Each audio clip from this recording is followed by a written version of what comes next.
Hello, shalom, buenos dias or buenas tardes. My name is Agnieszka August-Zaremska, and I'm an assistant professor in the TOBI Department of Jewish Studies at the University of Wrocław in Poland. Here I teach Ladino and other courses connected with Sephardic literature and culture.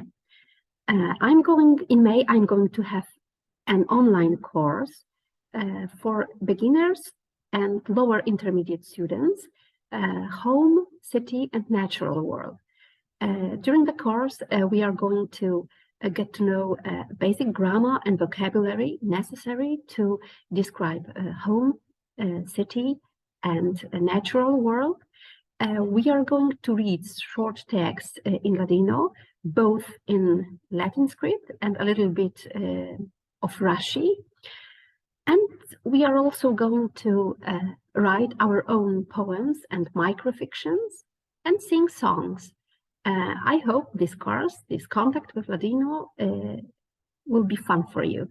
So if you are interested, please join me. Ale veremos. Bye.